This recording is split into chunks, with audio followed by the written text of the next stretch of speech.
So the first reading. The right of appeal found in Concept 5 reminds us that we need to listen with consideration to everyone and encourage those with differing opinions, minorities, to state their views. Inviting those in the minority to speak out and listening to them with full hearts and consideration helps us maintain unity. When we hear, understand, value, and incorporate minority opinions into our decision-making process, we may avoid mistakes that can occur when we are angry, hasty, misinformed, or rigid. Practicing consideration compels a thorough debate, keeps us all focused on the issue at hand, and validates the worth and dignity of each member. And the second reading, these are both from Paths to Recovery. In addition to the right of appeal, we want to be sure that those who serve us, whether paid employees or volunteers, can feel safe from any unjust use of power. Our right to petition permits anyone to petition to be heard in a personal grievance and to carry the complaint all the way to the Board of Trustees without prejudice or fear of reprisal. The right of petition may include writing a report or letter and submitting it to an area assembly, the Policy Committee, Concept 11, or to the World Service Conference. The existence of the right of petition, even if it is not often used, restrains the abuse of authority. While we recognise the need for directions and discipline in doing our various jobs, abuse of power and control is unacceptable, and no one ever needs silently endure it. I'm going to pop those readings into the chat. First one and the second one coming through now. So, look, there are three aspects to Concept 5 in Al-Anon. There's the minority opinion, which is the appeal, the personal grievance, which is the petition, right of petition, and then the third, legacy procedure, which I'll come to last. And the idea that I understand, and this is from Concept 12, is that if a group is making a decision, what you're aiming for is substantial unanimity. And to get that, if there is a minority, you want to hear them so that you can bring their considerations into the decision and make adjustments and compromises where necessary, so as many people are as happy as possible. You can force through decisions with 2/3, but even a 1/3 minority is quite a substantial.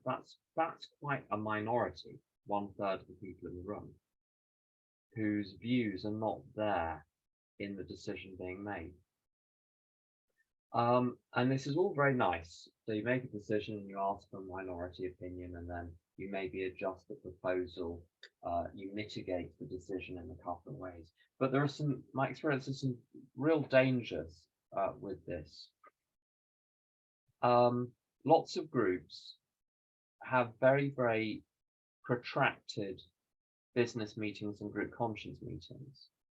And the subject matter is very thin. It's little details here and there. And one of the things about the concept is it's not just doing things right, it's doing things efficiently. And when the concepts were originally written, the original author of Bill W. talked about those two things. If something is super effective, it's going to be very inefficient. And something which is super efficient is going to be ineffective. And so there's a split in all the way through the concepts between decision making and implementation. And when I've seen groups get bogged down, and generally almost every group I've ever been in errs on the side of getting bogged down in pointless detail and wrangling and plights and gripes and arguments and grievances. It's very rare that things are run with excessive simplicity. It's almost impossible to run things with excessive simplicity, actually. You've got to work very, very hard to do that, to err on that side. And what almost invariably happens is, rather than having two layers of decision making, so there's the large decisions, of general policy and finance, that's supposed to be what's reserved for the group conscience, where everyone gets to have a voice. So conferences held once a year, in Al-Anon and other fellowships too. It's held once a year to make really, really major decisions, and then in between, the work is carried out, which involves thousands of small decisions, but you don't take each small decision back to conference. You only cover major things. And I think groups which are well run are run in the same way. You do have a group conscience to discuss major questions of general policy and finance, but then the actual micro decision making, for instance, on the script, very common for group conscience meetings to discuss the script. Now, that's up to the officers. But it's not a major decision of policy and finance, it's a detail of implementation, the exact wording of particular lines. And so you have trusted servants to whom that's delegated. And if you've got that distinction between policy making and detailed implementation, then you can have effectiveness and efficiency. What works is having a minority opinion on the major matters, but then in between, rather than having everyone micromanaging the officers of the group, you let them get on with it. And then at the next group conscience meeting, if something really is burning a hole in someone's pocket, metaphorically, for a year, then bring it up at the annual group conscience. So this is important enough to have a major policy decision. You know, this line in the script I find offensive, but give it a year. Let's see if you can learn to live with it first. So what happens in most groups? People are so frightened that someone is going to have a feeling that everyone's feelings on everything have to be heard, just in case someone does it, and then they'll never come back. If they don't like something, their voice hasn't been heard. They'll never come back to recover. Bullshit. People are much more likely not to come back because they get sick of all the wrangling over minor details, far more damaging, frankly.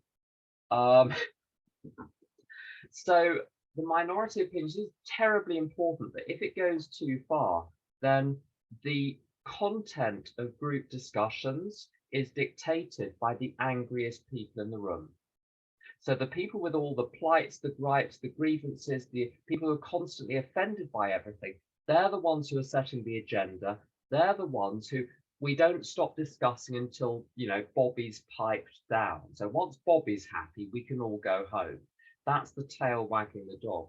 So and in Bill's essays on the concepts, it's very good. He talks about avoiding the tyranny of the majority over the minority, and that's fairly straightforward, but also avoiding the tyranny of an angry minority that won't go home until it's forced its opinion on the majority. And often the majority will cave because people just want to go home. So the angriest people get their way, and that doesn't work either. So you hear the minority opinion. If anyone wants if anyone wants to change their vote, you have a revote. And if they don't, if you've got 2/3, you've got 2/3, you're done. You go home. You really do not have to continue forever until everyone pipes down. The other thing I've seen as well with the minority opinion, I've seen at a conference where there is a minority opinion right at the 11th hour, and there isn't time to process it, and it spooks everyone, and people get suddenly frightened. I've seen very big decisions which have been very carefully made torpedoed by someone with an emotional plea at the 11th hour, and the work of the year is just gone immediately because people are too spooked to go ahead with their original view. So it can be, I think there's a psychological aspect to this. One's got to be careful how one then responds to the minority. So just because one has been expressed doesn't mean it's necessarily to be acted on. One's got to think about it very carefully, particularly if a lot of work has gone into something, with lots and lots of people being consulted. How much weight does something announced at the 11th hour really have? If no one else noticed it, is it real? On the personal grievance thing, I I have to say, I think it's very good in that reading that the fact that one can bring one is enough to stop people abusing authority, generally. But it's very rare. I find it very rare. I've only seen a very few occasions. And in fact, all of the occasions, this is very interesting to me, and maybe not to you, but it'll be interesting to me, so I'll enjoy myself with this. Every single case of a grievance being brought, it's where someone wasn't doing their service and the group decided to elect someone else to the post. And then the person brings a grievance for being ill-treated. One of them is extraordinary. It was an intergroup many years ago. Someone wanted a post, and they were to turn up at the intergroup meeting for the vote, and someone else was going for the post as well. And 30 seconds after the meeting started, the person texted the chair to say they weren't going to be able to attend. It was someone who lived an hour away, so they would have known an hour before the meeting. They wouldn't suddenly know 30 seconds after it started that they can't get to the meeting from the other side of London. They knew an hour, but they waited until the meeting had started. They texted they wouldn't be there and could the vote be held another time, but the meeting had already started. The person didn't see the text till after the meeting, but even then it was during the meeting, it was even sent. So they elected someone else. The intergroup elected someone else to that post, and this grievance was brought. And what was so interesting, of course, it's anyone's prerogative to bring a grievance, but the real danger is that it automatically converts into a kangaroo court against the person that made the decision without the officers exercising their discretion. And at this point, in this particular case, I think the wisest thing to have done would have been for the officers to say, right, is this a legitimate grievance or is this sour grapes or vexatious? And in the circumstances, someone that doesn't show up to the meeting they said they were going to show up to, by virtue of that, by virtue of failing to notify in advance or even an hour before, so okay, if there's an emergency, fine, those can happen. But this clearly disqualifies someone from being able to do the service if they're unable to even turn up for their own election. There isn't really a case to answer here, but it went to a real kangaroo court and caused so much disunity. And the person who brought the grievance did not show up for the hearing. But the person who made the decision was pilloried for making the decision. And it was a very, very unfair situation, and it caused a kerfuffle between different people in the group, some of which has not been resolved to date. There are some grievances which arose out of that. So it's very important that that's in place, but it's also got to be handled very carefully. There's nothing more disunifying in a group than some sort of hearing. And the two types are either a hearing to resolve a grievance against an officer without it being tackled. There are ways of tackling it. There are ways of addressing it without escalating straight to a hearing. You can discuss things with the person. You can offer would you like to do a different form of service? If you would, maybe you can. There are two other options. Or maybe you can shadow the person for a year. Maybe you can be on their team. There are ways of addressing the grievance without immediately going to a hearing. And the other thing, sometimes people get the hump. I'll finish shortly, don't worry.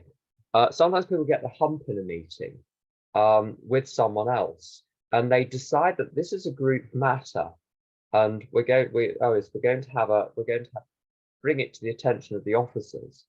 And it's a personal matter between two of the people. It's got nothing to do with group. But with every one of those, I've seen officers quite rightly say, no, this is not a group matter. This is between you and that person.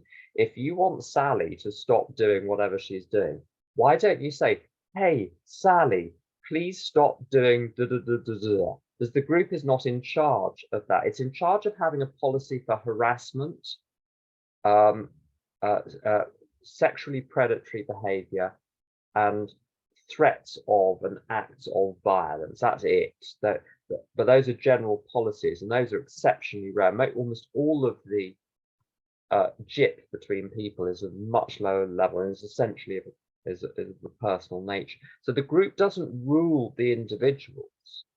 The grievance procedure is there where a group officer hasn't discharged their duty in an appropriate way. So they're accountable to the group.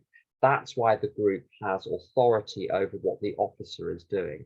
It's not a general sort of grievance procedure. I'm upset, the group has to sort it out. And by the way, there's an interesting thing, I really will finish on this, famous last words. Sometimes people don't like what a group is doing. So they think they can appeal to the intergroup because they don't like this group's format, or the fact that there's no newcomers time, or you're not allowed to say things in the chat, or whatever it is. And they think that the intergroup is in charge of the group. And of course, it's not. The intergroup serves the group. The group is in charge of the intergroup. There is no higher authority than the group conscience. So if you go to the group conscience and you don't like the answer, hard luck. Start your own group. There is no higher authority to appeal to, which is very, and I was someone that did not like it when people said no to me.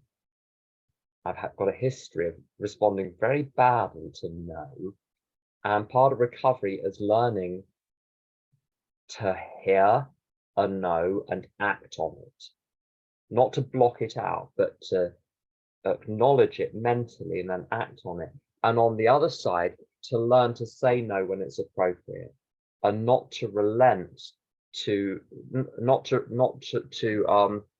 relent in the face of any form of psychological onslaught. It's okay for the group to say no to things if it's appropriate to say no. So these are very important safeguards, I think, but they've got to be handled with caution. So that's enough, mercifully, from me. I'm going to turn the recording off now.